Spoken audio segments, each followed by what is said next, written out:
Good evening, Broncos country, and welcome to a special solo edition of the Mile High Huddle podcast. I am one half of your football priest, Zack Kelberman, sitting in by myself. Chad Jensen, my partner in crime, he has some obligations to handle this evening.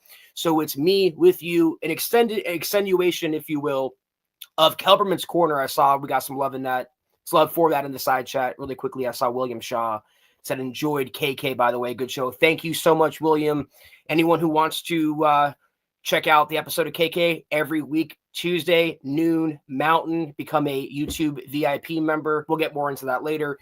But we're going to talk about today. I'll let the comments kind of start to trickle in and let the room warm up, let it breathe, as we like to say around these parts. But we're going to go over the Broncos joint practice today with the Arizona Cardinals. A lot of good came out of the work done today.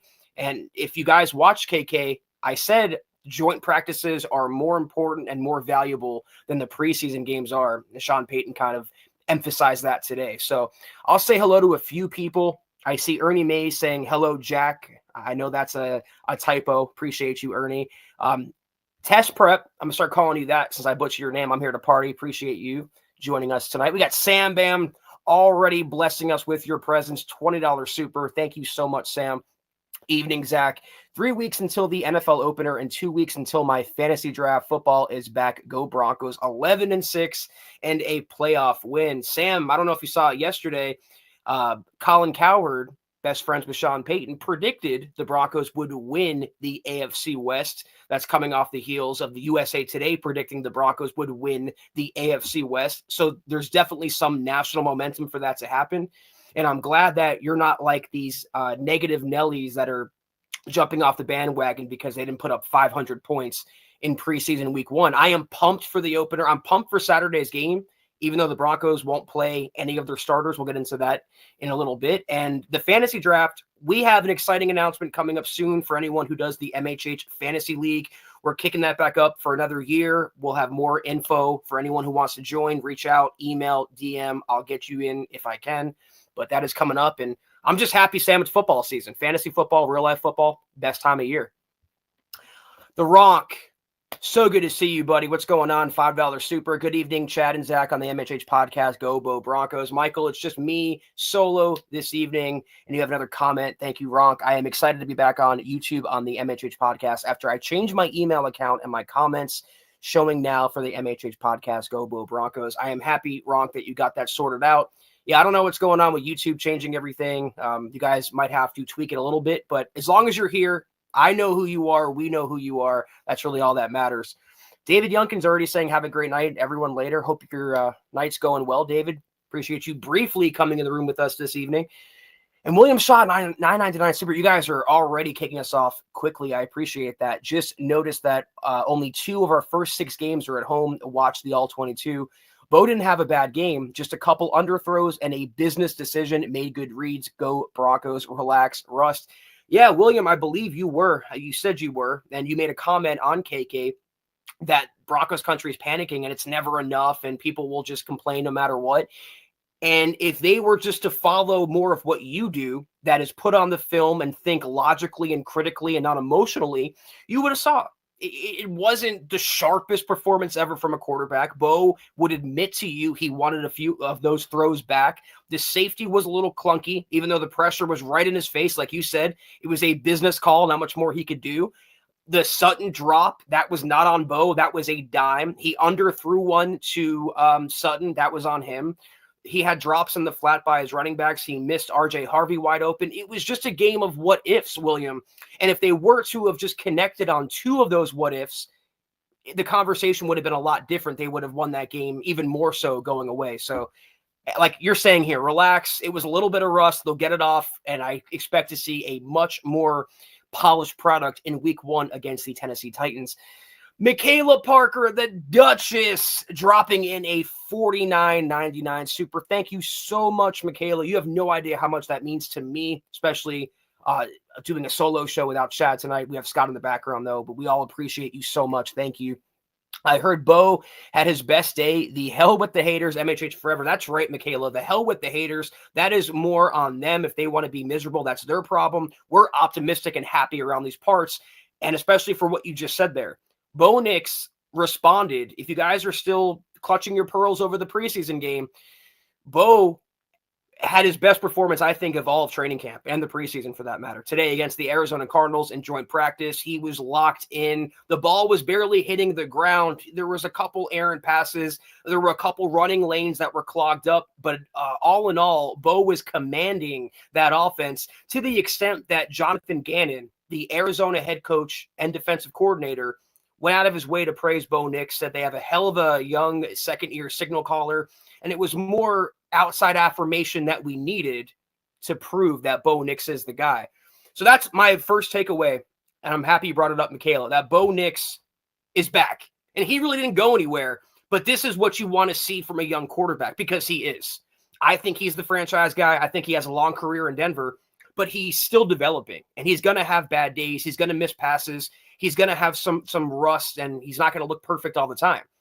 And for anyone who watched the Kay Adams sit down with Bo Nix yesterday after practice, he was mad about the performance against the 49ers. You can tell he was being hard on himself. And even Joe Lombardi, the Broncos OC, says he's harder on himself than we are as coaches hard on him. He took that to heart. He wanted to have a better showing today. And Michaela, he did just that. Again, he spread the ball around to multiple different receivers. And there's not a lot you could take out of these joint practices. They are glorified simulations.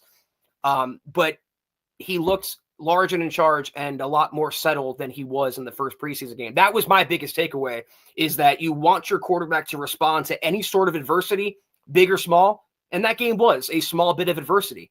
And he responded. And that's the type of quarterback, as we saw in his rookie season, that the Broncos have. David McElrath, so good to see you, David. Thank you so much for joining us this evening. $5 super.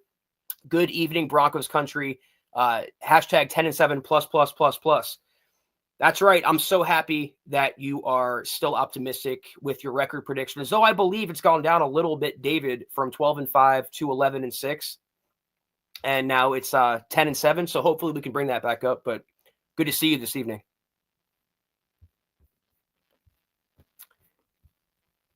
What else? What's Sam saying here about is there a way to change the usernames on YouTube for these chats? I'll have to ask Scott. Maybe he can put it in the comments. I'm not totally sure how to do that, Sam, though it's definitely able to be done. I'm not sure if I'm frozen right now.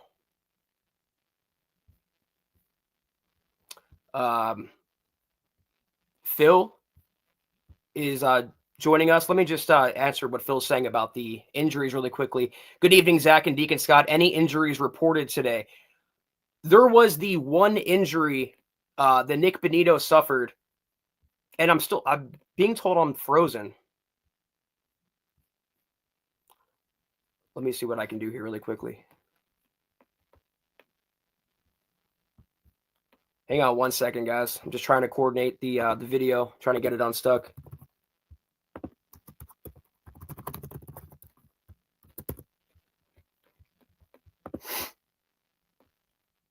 We can hear you fine. Okay, so my apologies for the video, guys. Again, we've tried to troubleshoot this. I think I'm going to bounce out really quickly while I calibrate the video. I don't want to have all this dead air. I'm going to ask Scott, I believe, to hop in just for a second so I can reset. And there he is. Yeah, your video's frozen a little bit. Your audio's okay, so we'll try and get you. I'll try and hold down the fort a little bit and say hello to some folks real quick. So, Phil McLaughlin, any injuries reported today? I didn't necessarily hear anything. A lot of things you hear the coaches say is, we just want to get healthy, and nobody, you get banged up, bumps and bruises. I really like how Sean Payton handles the preseason, though. The term that we've heard him say that we've taken up here is callous, which I do like hearing. And then the joint practices, I think, are even more so. We've been a big fan, a big proponent of the joint practices and what we see out of them. And if you go out and you watch them and you see the difference, you see they like the controlled setting. We want to do 1st and 10 from the 40, and we want to do that 10 times in a row. We want to run red zone. We want to do this. You can do that you can't necessarily do that in a game. And you can protect your quarterbacks just a little bit. When you've got $50 million invested in a quarterback, you you want to be just a little bit careful with them. I want to say hello to some folks that I haven't gotten to say hello to, but it looks like Zach is back. I want to say hello to some folks like Roy and Brad. And it says, I've read through here and Bulls had an asthma scare. I bet that's a little tough at 5280, isn't it? At mile high altitude. But real quick to answer your question on this, I've looked through because on my channel, I don't get that Brad 758. I get people's real usernames. That might be something going on with the membership settings. I've looked on both sides and I haven't found it yet, but we're looking at it to get people going on that. But Zach, Jake, I'll still be here. We just may want to keep Scott on the show. I'll hang around. I'll be in the background. If I need to hop in, I will. But y'all want to hear from Zach, and I will. Good to see y'all too. And I'll see y'all in a bit. I actually wanted to hear from you. I missed you doing your podcast, Scott, and I missed podcasting with you. I'm sorry about that, guys. We've had so many problems with StreamYard technology, YouTube, computer issues. I've tweeted a couple things. Hopefully it's okay. Maybe I'm talking too fast and I'm just, scrambling the circuits. I don't know. I'm not sure what Scott said about the injuries.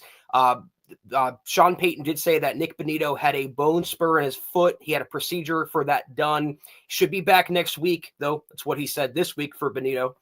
Nate Adkins had tightrope ankle surgery for a high ankle sprain. He'll miss some regular season time, the tight end and fullback. Michael Burton has a minor injury, not sure of his long-term status. And also Dre Greenlaw, inside linebacker. This was my other takeaway I wanted to get into really quickly. Sean Payton said he's still dealing with some scar tissue from the quad injury that Greenlaw suffered earlier this offseason. Now, I'm happy that they're getting the rehab done now before the regular season, but I'm a little concerned with Greenlaw because ever since August 1st, it seemed like Sean Payton's been saying tomorrow, and now today it's next week. And they're going to ramp up Greenlaw. Sean Payton said you are going to see Dre Greenlaw more next week. But until we actually do, I'm a little concerned. I'm not going to lie. Hopefully it's not something that lingers all year long because I was really excited about his signing. Doc James, thank you so much for the big Superman. I really appreciate a $20 generous gift that you bestow onto us. Thank you. I have never clutched pearls. We are Denver Broncos for 2. We are Denver Broncos for life. 3, Bo is a competitor just like John Elway and Peyton effing Manning. He is mad alpha man. I trust Bo just like I trusted Floyd Little when I was a young man. Hey, Scott. Yeah, it's definitely true. The Broncos have the right guy at the controls in Bo Nix. I am not worried at all. I went on the gut reaction, said don't panic. I went on the aftermath episode. I said don't panic. I went on Kelberman's Corner on Tuesday, and I laid out reasons, Doc, why the Broncos should not panic. It was a preseason game. And to the extent for what the utility that it services, they accomplished all they set out to do. So I'm happy that you're taking a level-headed approach. Okay, so with that out of the way, we got Edward Keating, $4.99. What's up, everyone? Zach, 13-4, win the division and 3rd in the conference. Nick's balled out. Denver Broncos for life. He did ball out today. And I want to be fair, too. I don't want to be hypocritical. I'm not going to, just like I'm not going to worry over a preseason game, I'm not going to overly celebrate or overly praise what they did in joint practice. I'm happy that Nick's rebounded. I'm happy the offense looked good. I'm happy that he got his flowers from the opposing coaching staff. But I want to see it consistently. I want to see it when the bullets start flying for real week 1 against Tennessee. I want to see him keep it going and be consistent. And Ed, if they can do that, if Bo Nix can find his footing in year 2 and continue to take off, the running game gets going, all the pieces kind of jive together. I do not see a reason why they cannot contend for the AFC West. I don't see a reason why they can't knock Patrick Mahomes, Andy Reid, Travis Kelce, and the Chiefs from the mountaintop. It can certainly be done. They won 10 games with a much worse roster and a rookie quarterback last season. With a little luck and some development, they're going to be competing, I believe, for the AFC West title.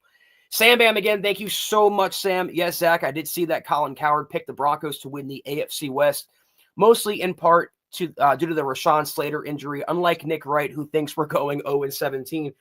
I did notice that Cowherd flipped the Broncos and Chargers, his prediction, probably because of what you said with the Slater injury. So it's whatever. Just nice that the national media, no matter who it is, are getting on the Broncos bandwagon, except for Nick Wright. And we can't expect that. That's not going to change. He is a Chiefs fan. He is an unabashed Chiefs fan. He is an admitted Kansas City fan. His whole shtick is to troll the Denver fan base, troll the Broncos, and even the Nuggets fan base, and get a reaction out of us. And I've given him that. We've given him that. But as Sean Payton said today, and he was asked directly, I think, by an opposing media member in his press conference, well, what about what ESPN said about Bo Nix losing his job potentially in 2027? And he goes, that's a long ways away. I'm not worried about what Nick from ESPN says. Now, Nick Wright doesn't work for ESPN. He's not the one who said that, but it's all the same. Let it roll off your back. Let him hate. Because if Sean Payton has that approach, at least publicly, we can adopt the same thing. Thank you so much, Sam. All right, I don't know if we're caught up on supers. Yeah, so I want to get into my takeaway from this, the joint practice today.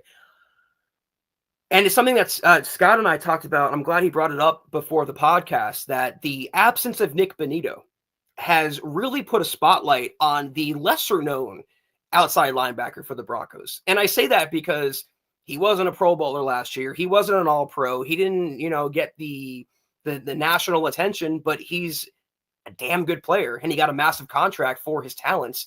And that, of course, is Jonathan Cooper. Now, Jonathan Cooper has quietly enjoyed a really solid summer in training camp. Practice after practice, consistent, reliable, just shows up and does what he has to do, to the extent that Vance Joseph yesterday in his press conference talked about Cooper like he was a glue guy, like he is just as important to the operation as a Bonitto or a Zach Allen or a PS2. Because when you think about it, he is. And Scott, I'll give Scott credit. He brought up a good point, and I agree with it. You can't build your roster. You can't have 22 starting players on both sides of the ball. They all can't be $100 million free agent pickups. They all can't be first-round picks that you have to hit on. You have to get lucky a little bit with these. That Jonathan Cooper was a 7th-round pick who had a heart issue coming into the NFL. So luck does play a part, and the Broncos got so lucky with Cooper. But also the scouting. I don't understand how George Payton still gets criticism in Broncos country. Russell Wilson, Nathaniel Hackett aside, he is such a good scout.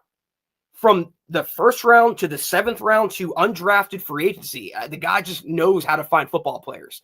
And Cooper was among that really, really elite 2021 class for George Payton. And 4 years later, he's become a long-term anchor of the defense. Just a guy who you can count on, who's dependable, who's always going to be in the right position, who's always going to do his job and know his assignment. And not just that, it seems like he's added an extra element this summer to his game. He's not just a power guy. He's not just an elite run defender. He's more athletic now. It looks like he slimmed down a little bit. He has a quicker first step. He has a more powerful punch, his stab when he rushes the passer. He's gotten better in 2025. And that's why I wanted to give him a little love after what VJ said and after what he's shown in training camp. Even if, God forbid, Nick Bonitto has a recurrence of an injury or whatever, he's sidelined for any reason, you can go to sleep comfortably knowing that the Broncos still have one really damn good pass rusher, outside linebacker in Cooper. And then beyond him, Jonah Ellis, Dondre Tillman, Q Robinson, all of whom have looked good this summer too. So I'm really excited, kind of as an aside, of the Broncos pass rush. I think it's going to be even better than what we saw in 2024, which is pretty scary. I saw Doc says something about Cooper here. Jay Cooper is awesome. He just didn't have a fumble pick 6 that was so freaking awesome to bring him national attention. Exactly. And I'm not knocking Bonitto. He single-handedly won the Broncos at least one game last season, probably 2. But if you don't have a player like Cooper opposite him, I don't know that Bonitto's as effective. They really work hand in glove, because when Cooper's not getting home, he's not getting the sack. He's still tying up blockers. He's still, drawing attention to his side. He's still being productive and pressuring. Pressure is production. He's always around the football. He has an amazing motor. He's an intelligent football player. I didn't know much about him when the Broncos drafted him. I thought, okay, 7th-round pick, heart issue. If he's even a backup, they got lucky. But he's turned out to be a really, really good starter. And I'm happy the Broncos have him. Pearl says she's making dinner. What are you making tonight, Pearl? Let me know. I am hungry myself, so hopefully it's something good. Phil saying, Zach, what running back do you think has the most trade value? Good question. When do you think George will get paid? I mean George Payton. I would pay him now. I would actually, what they might do, a lot of teams do this. If the Broncos have another successful season, I think you're going to see an extension for both Sean Payton and George Payton and just tie them together same year for the foreseeable future. They obviously work well together. Just keep them together. In terms of what running back has trade value, I don't know that any of them really do. Even at ups, Bidet, Watson, you wouldn't get a bag of chips for them. McLaughlin, maybe a 7th-round pick. Estimate, nothing. No one's going to trade for J.K. Dobbins, and you're not going to trade R.J. Harvey. Now, Phil, you might not need to trade a running back. That's another takeaway. I'm glad you segued into this. Sean Payton talked about he might carry 4 running backs on the 53. That's what they're debating right now as they start to get through the preseason. Usually in years past, they would carry 3 running backs and a fullback like Michael Burton. Now, it might be 4. So who are those 4? I don't know. Harvey and Dobbins are locks. I would assume that McLaughlin and Bidet have the upper edge. There's your 4 right there, in my opinion. Yes, Sam Bam, it works. You are back to being what we usually recognize you as. So all is right in the world. I think those are your 4, though. I think Blake Watson, who had a really tough series yesterday, he had a fumble and a missed assignment, his worst training camp practice, and Estime, who he had less than 3 yards a carry against the Niners. He didn't get action until late in the second half. I think they are going to keep 4, and your 4 are going to be Harvey, Dobbins, Bidet, and McLaughlin. Maybe not in that order on the depth chart, but those are your 4. They also, Sean Payton talked about maybe keeping 2 quarterbacks instead of 3 quarterbacks. Be a surprise. I thought he liked Sam Ehlinger. I thought Sam Ehlinger looked good in the preseason and training camp so far, but so is Jarrett Stidham. And obviously you have your quarterback in Bo Nix. So definitely the running back situation, what we thought was going to be a really difficult call, it still is going to be having to cut some of these players. It might not be that difficult, though, if you can keep an extra player and go lighter somewhere else. And that's the scuttlebutt right now. It might keep 4 runners on the 53. Let me just, because I feel every time it happens, and I brought a drink this time, so let me just take a drink quick. I feel my voice going. Zach Phillips saying, popping that Mile High cherry, can't wait. This is a family-friendly program, Zach. Shame. No, I'm just playing. Good to see you tonight, buddy. Rodney says, what's up, Zach and Broncos country? What's up with the injuries? I gave a quick account, Rodney. I'll go over it really, once more for you. So Nick Bonito has a bone spur. He underwent surgery for that. He is due back to practice next week. I just lost my train. Nate Adkins, sorry about that. The tight end fullback, he had ankle surgery. He is going to miss some regular season time. Dre Greenlaw, the inside linebacker, has some scar tissue still in his quad from the injury he suffered earlier this year. Sean Payton expects Greenlaw back next week. And also Michael Burton, the fullback who I mentioned a few minutes ago, he has a injury he's dealing with too. So that's the latest on the injury front. Sam Bam, another super thank you so much, Sam, carrying the show tonight. Really appreciate that, buddy. Yay, thank you, Michaela the Duchess, for showing me how to fix that. Much appreciated, Zach. If you'd like, I can email you guys at MHH how to fix that. Go Broncos. Absolutely, yeah, send it through. I just haven't gotten a chance to look at it yet. I don't really go on YouTube from your side of the window, but if you can put it in the chat for anyone who's having trouble, we'd appreciate that, Sam. If not, feel free to shoot us an email. Phil saying, will Bonito be out to the season opener now? He's due back next week, Phil, according to Sean Payton. And again, I say according to because that's what Payton said last week with Bonito, that he come back this week. But why rush him when the Broncos aren't going to play their starters on Saturday against the Cardinals anyway? That's the other major takeaway from today. Sean Payton said the starters will not play Saturday. You're going to see a lot of the backups. The starters will play, though, in the finale next week against the New Orleans Saints. They'll play about 8 to 10 snaps. So, Phil, there's no reason for Benito to practice this week. No reason to rush him back when they're not playing their ones on Saturday. He'll be back next week, fingers crossed, ready to go. He'll play a little bit in the finale and be good to go for week 1 against Tennessee. Who was that I just saw? Who's this? Ooh, sorry about that, Scott. Sweaty one eye. That sounds like a euphemism, so I'll just say I appreciate the super $5. Thank you so much for joining us tonight. I'm back. Been a crazy summer with work and the wifey being pregnant. I got to play catch up on what's been happening in Broncos camp. Scott, I'm not sure who this is. It seems like it's an older member, but regardless, congratulations on the pregnancy. That's awesome. And we're happy to be interacting with you again. Let's catch you up. What do you want to know about the Broncos? Ask away, and I shall answer. I shall fill in the blanks for you. Rodney's saying, does anyone have an idea of how Crawshaw looked? So this has been also, to a lesser extent with Bo Nix, the hand-wringing about the rookie punter, the 6th-round rookie punter, who in his first preseason game, he didn't have the best outing. I get that. He looked amazing in OTAs. He looked really good in training camp practices. Booming punts. He has one of the strongest legs of any punter in the league. The problem is his accuracy, his directional skills. It's still a work in progress. Both Sean Payton and Darren Rizzi, the Broncos special teams coordinator, talked about Crawshaw. Rodney, there is zero concern for the rookie punter right now. They are so happy to have him. He is going to be a weapon. And as former Saints punter Thomas Morstead, who Sean Payton coached in New Orleans, told Payton about Crawshaw, he goes, you got a good one. I'll take that. I'll take that opinion and of Sean Payton and of Darren Rizzi, Rodney, over the likes of these Twitter scouts who already want to cut Crawshaw and bring back Riley Dixon. So he's going to be a really good player, and I'm not jumping to conclusions based on one preseason game. Oh, Cody Dubb is sweaty one eye. Congratulations, Cody, on the prep. That's so cool, man. Thank you for sharing that with us, and so good to see you. Really long-time member of the podcast and the community. Yeah, as you're saying here, it's Cody Dubb. Thank you so much for the super. And again, congratulations. It's awesome. Happy to have you back. And let us know if there's anything you want to find out about the Broncos. I'll be here for about, I don't know, another 15, 20 or so. Cadell Lewis. I am so blind, guys. I need my glasses.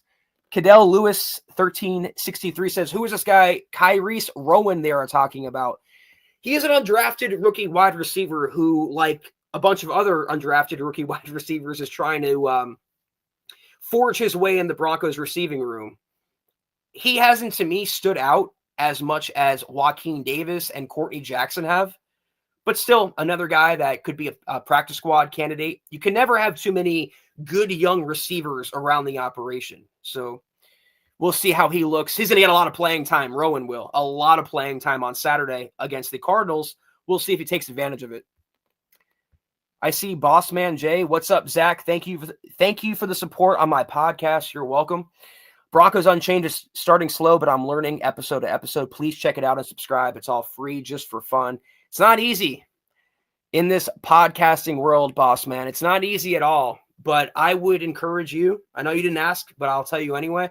Stick with it. Content is key. That's the only thing that matters, is be consistent, put your all into it, find your niche, and I promise you, Broncos country will come watching. But thank you for joining our podcast tonight and interacting a little bit. All right, well, let me go through the chat, see if I missed anything. I don't know, though. I mean, I put some thoughts out on Twitter. I don't want to look on my computer because I don't want to freeze again. Let me just see. Starters won't play, the extra running back. I covered everything that were the major takeaways that I tweeted about today. And again, it was a joint practice. They did a lot of work today to the extent that they're not going to play their starters on Saturday. And the Broncos look like the better team. Now, do we take anything out of that? Not really. No one expected the Cardinals to be a better team than Denver this season anyway, but it's still only one practice. The Broncos picked off Kyler Murray. McMillian had another pick. He has been so boom or bust, Jaquan has, this summer. He's either getting beat or he's picking the pass off. There is no in between. So we'll see what happens there in the preseason game. He's not a starter, so he should be playing. And Rodney's saying, honestly, Zach, out of all the first-round quarterbacks from last year, who do you think will take a big leap this year? Nix, Daniels, Penix, McCarthy, May. Wow. Well, I don't know. I mean, let's throw Nix and Daniels out of the equation. They already had really good rookie seasons. The question really applies to the last three here. I don't know. Based on what I heard from JJ, it's been a mixed bag over there in Minnesota, and he has such a great position with the weapons and the coaching that he has. Drake May, I think he might be the most talented, God forgive me for saying this, Broncos country, of any quarterback on this list, but his supporting cast is the worst on this list. The wild card to me, and I know Scott said something I haven't seen it yet, and he would know better than I would, but the wild card to me really is Penix. I could see him either being what Jaden Daniels was last year, or I can see him being like the mold of a Paxton Lynch-esque bust. Or who is the quarterback for Tennessee? Malik. What was his name? Whatever. You guys know what I'm talking about. He was a fairly high-round draft pick, turned out to be a major bust. I don't know. That can go either way. The supporting cast, they have Drake London, they have Bijan, but is Kyle Pitts going to be a first-round caliber tight end? That's really the secret sauce for him. So I'll say that May takes the biggest leap, but it wouldn't surprise me at all if Penix does hit. Malik Willis, thank you. He fell to the fourth, but wasn't he supposed to go like first or second? Wasn't he getting some sort of major push? I don't know. I could see, I mean, from what I saw of Penix, I didn't watch a lot of them, I'll be honest, but I saw more good than bad. So we'll see how he does over there in Atlanta. I just don't understand, like some of these teams like New England, you have a rookie quarterback, why not surround him with better weapons? I mean, Travion Henderson is arguably Drake May's best weapon, and it doesn't really make a lot of sense. And what, a 50-year-old Stephon Diggs? But whatever. Yeah, Kenny Pickett's another good example. A boomer bust type of player, could have been good and turned out to be crap. So Mark Williams, hey, Zach, will the 7th-round draft pick make the roster? Caleb Lohner, we haven't heard much. Even, Lucas Kroll scored in the preseason game. Caden Priestcorn, who exactly? He scored in the preseason game. Caleb Lohner is kind of just hanging out in the background. I don't know. I was going to say affirmatively he'll make the roster. I don't know at this point. It's complicated with Nate Atkins now. That kind of helps Lohner's opportunity a little bit with Atkins being maybe going on IR to start the season. But you still have Evan Ingram, obviously, at top of the depth chart. You have Adam Troutman. You have Lucas Kroll. Those are probably your three right there. Do you carry another one? Or do you wait on Atkins? I don't know. He is definitely going to be retained, Mark, via the practice squad at absolute worst. Though I thought we'd see a little more from Lohner at this point. Hopefully on Saturday, he shows what he's capable of. I felt, what is Ronnie saying? I felt that the QB that fell was Will Levis. Levis is so, I never saw any sort of star potential in him. I thought he was like a Drew Lock. If he worked out, great, but if not, we're kind of expecting that same kind of affect, gunslinger, a lot of turnovers. They did good, the Tennessee Titans did, drafting Cam Moore. I think he's going to be a good pro once he settles down after week one. I'll take another one from Cadle. I don't know, I'm probably butchering your name. I'm sorry. What do you think about the talk of them switching J.L. Skinner to inside linebacker? I did read, maybe this is related, maybe it's not. Darren Rizzi, I was reading the quotes from him yesterday, and he raved about J.L. Skinner, said that he's been one of the star players on that side of the ball, and everything they've asked him to do, he's done, and then more. They've put more on his plate. So really, whether he converts to inside linebacker or not, he is going to be primarily a special teams player and not going to see a lot of defensive playing time. That's unfortunate because I thought him and DTY, they would contribute a little more from that draft class, and they really haven't yet. But Skinner it's so important for Sean Payton to have special teams mavens, and Skinner seems like he's one of those guys. Ronnie, again, thank you so much. How we doing with time? 34 minutes? We'll be on for another 5 or 10, so still have a little time. Ronnie, thank you. Way to hold down the fort. Solo, Zach, great content, brother. Listen, if it wasn't for StreamYard or my computer screwing me, it'd be even better. I love going solo. Anyone who watched, and I say this every time I'm solo, I know it's ad nauseum at this point, but I did Facebook Lives 5-6 nights a week years ago, and I love the interaction. I love the one-on-one. I love potting with Chad, but there's a different connection when it's just you going back and forth. So thank you, Ronnie, but I'm in my element right now. I absolutely love it. Michaela, is that Michaela? Oh, String Guy. I've told you I'm blind. I hear Penix is really sticking it in there, LOL. Yeah, this is a family-friendly show. Don't forget that, String Guy. Don't forget that. Ernie Mays is again mad that we're mentioning other teams, even though they play the Broncos this season. It's all good, Ernie. It's always going to be a Broncos podcast, Ernie, but unfortunately we have to utter other teams' names sometimes because the Broncos play those teams. So it'll be okay. Pearl saying great job, Zach. I appreciate that. We'll be back to normal on Sunday's podcast. Actually, we will have a gut reaction on Saturday night for the second preseason game. So Chad and I will be back for that. Ronnie saying, Ronnie, you're really carrying this pod. I appreciate the comments and the interaction. Has anyone picked up Justin Simmons? Not yet, from what I understand. Von Miller got a deal before Simmons did. Kind of surprising, but kind of not when you saw what Simmons did or didn't do in Atlanta last season and how he got bowled over. I think wasn't it Javonte who bowled over Simmons in that game? So it is what it is. He had a good career, but I think he overplayed his hand a little bit when the Broncos moved on from him. What else? Yeah, Phil saying we got 3 players in the top 100 so far. PS2 is going to be there. I don't know where, but he'll be on that list as well. Maybe Quinn Miners too, but Zach Allen, number 90, Bo Nix, number 64, and Nick Benito, number 38 on the NFL top 100. Different from years past where the Broncos had no one on this list. Now they'll have at least 4 because PS2 is going to be on there. What is this from Cody Dub? $2 super. Thank you so much, Cody. How's the wide receivers looking? Franklin doing better. Oh, Cody, I know you've been checked out, but I have good news for you. Troy Franklin has been arguably the best Broncos receiver in training camp. That's of anyone, not just the young receivers. I'm talking about Courtland Sutton included. There has been no more breakout player in Broncos camp than Troy Franklin so far. Even today in the joint practice, the Broncos had to have toward the end of the move the ball period to get into field goal range. They had to move the ball to get into field goal range. One of the 3 completions Bo Nix had was to Troy Franklin. He has been involved every single practice in the preseason game. He is going to take off in 2025, Cody. And Sean, I don't know if you heard Sean Payton earlier a couple months ago say he's predicting an ascension for Troy Franklin.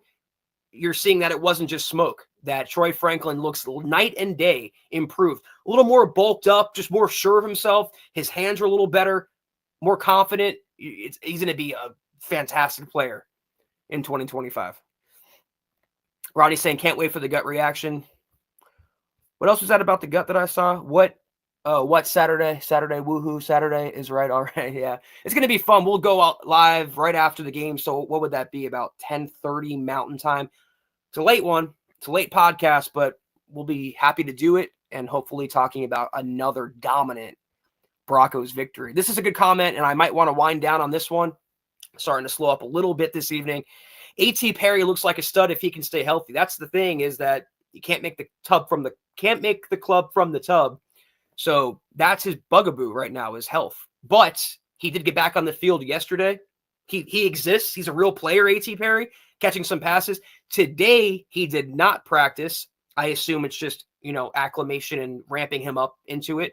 We'll see. It's another receiver in that core that's competing for a spot, probably on the practice squad because they have their 5 receiver set, but we'll see what happens. He's looking like a riser in that receiving core. And another one, Bryant, not as good as Troy Franklin objectively, but about where you expected him to be considering his 3rd-round draft pedigree, Cody. A guy who vacuums in the ball when it comes anywhere near him. I think a younger, more athletic Tim Patrick out of the gates. That's the floor for Pat Bryant. The ceiling is Michael Thomas from the Saints, former Saints receiver. So either way, you're getting a safety blanket for Bo Nix. You're getting a damn good red zone weapon, and you're just getting a weapon in general to have in that receiving core. I'm I said this, Cody. I know you didn't see it on the gut reaction after the preseason opener. I said, in terms of upside, not right now, not talent necessarily, but just upside, ceiling, the Broncos have one of the deepest wide receiver rooms in the NFL. Because beyond their top five, Trent Sherfield, the special teams player, wide receiver 5, he scored a beautiful toe tap touchdown. Joaquin Davis, undrafted rookie, making plays. Courtney Jackson had a nice punt return in that preseason game, making plays. A.T. Perry coming back to practice, catching some passes, making plays. Michael Bandy, he had a catch today on that drive I was talking about to get the Broncos into field goal range, making plays. I just named, we all know the top 4. That's 8 or 9 receivers just on the surface that have looked good this offseason. Pat Bryant and Troy Franklin and Marvin Mims, for that matter, them 3 are a cut above so far. I am so pumped to see how Bo Nix spreads the ball around this season. Who's late to the party? Todd Ossendorf, late to the party. Hello, Broncos Country. Well, hello, Todd. Hope you're doing well this evening. The Ronk, $5 super. Thank you so much, Ronk, for the generous contribution. Great show tonight, Zach, on the MHH podcast. Go, Bo Broncos. I'll take this from Phil, then I'll wind it down. So this is your 2-minute warning, guys. Any last-minute questions, comments, concerns, considerations, get them in the chat, and I will tackle them before I get out of here. Phil is saying, will the Gregory Jr. to replace Henningsen, will he go on the practice squad or let go, and does he have a cap hit? I don't have the contract pulled up in front of me, Phil. I would assume it's a minimum type of deal, a very low cap hit for Gregory Jr., which sounds like a fake name, even though it's not. And I'm pretty sure I saw a report that he either didn't practice today or he left practice. So it's something to keep in mind. Ultimately, maybe a practice squad guy, but more so a camp body that the Broncos are going to probably cut in a few weeks. I'll take this from Drifting Sort, a different name other than Rodney, so I appreciate that.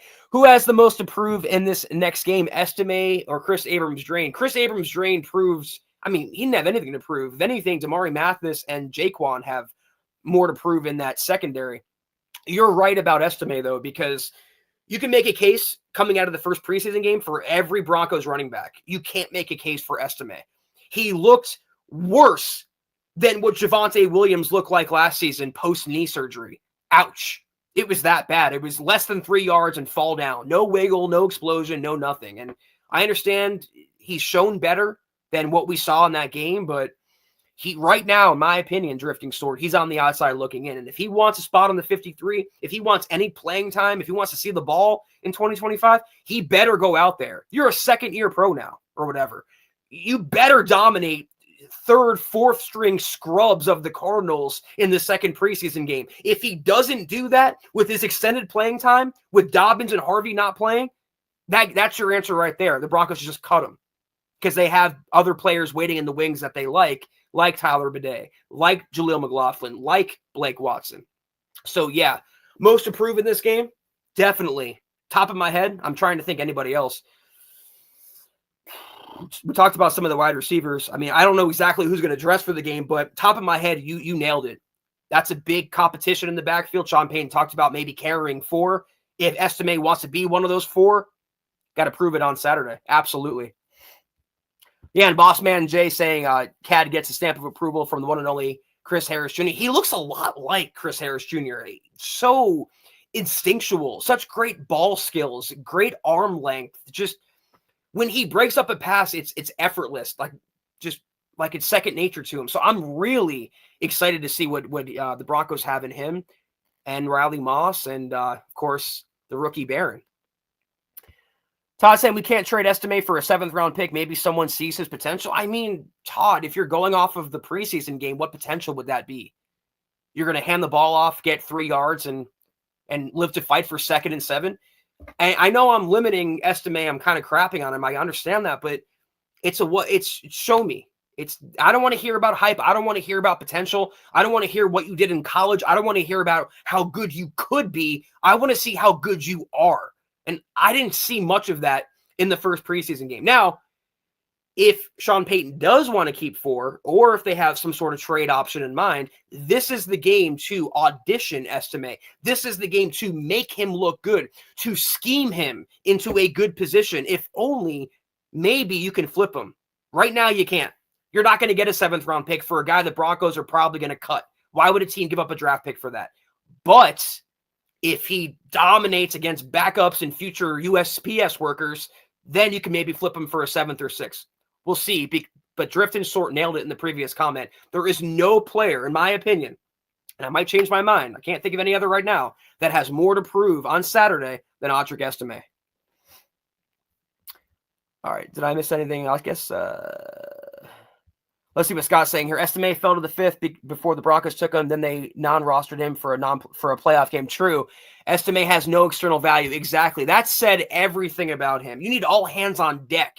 You're this Cinderella wildcard team going into to Buffalo, a daunting place to play, and you're inactive for that game. That is a major indictment. So absolutely, Scott. It's make or break for Audric the next couple weeks. All right, I'm going to just take this one more, and then I'll get out of here. It's about 45 minutes in. I have a feeling Nick Gargulo could take Ben Powers' job. Yeah, we talked about this on, what's today, Thursday? On Monday's podcast. He looks solid. I don't know how you pronounce it, Gargulo, whatever. Nick looked good on Saturday. And you need to start lining up these younger talents on your offensive line because except for Palcho at tackle, you have no one waiting in the wings. Yeah, you have your starting 5, but you don't have anyone that you're comfortable with for the future. And Powers arguably is a weak link of that offensive line. So hopefully another prove it type of opportunity for Gargulo, going to play a lot on Saturday. Hopefully he looks good. He looked really good against the Niners. All right, that's going to do it for me this evening, guys. Going on 47 minutes. That absolutely flew by. You guys are absolutely incredible. I'm genuinely, I feel like we just started. I know we have the technical issues, but 47 minutes, for you to make that go fast in this business, doing this is a compliment to each and every one of you. So thank you. That was the MHH podcast. I am Zack Kelberman, one half of your football priest. If you're not doing so already, please follow us on X at the MHH pod. You can follow the main account on X at Mile High Huddle. Chad at Chad N. Jensen, myself at Kelberman NFL, and Scott, our producer, at Scout Kennedy. If you guys want some merch like we're rocking each and every single podcast, check out mhhmerch.com and get you some.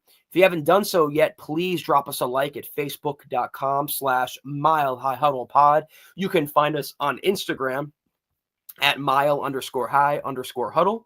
If you haven't done so yet, please consider becoming a member of the MHH VIP YouTube community. We have 2 membership options. If you go on the YouTube page, you should be able to read up about that and check into that if you're so interested in doing so. We have Broncos Book Club with Chad on the weekends. We have Kelberman's Corner on Tuesdays with myself.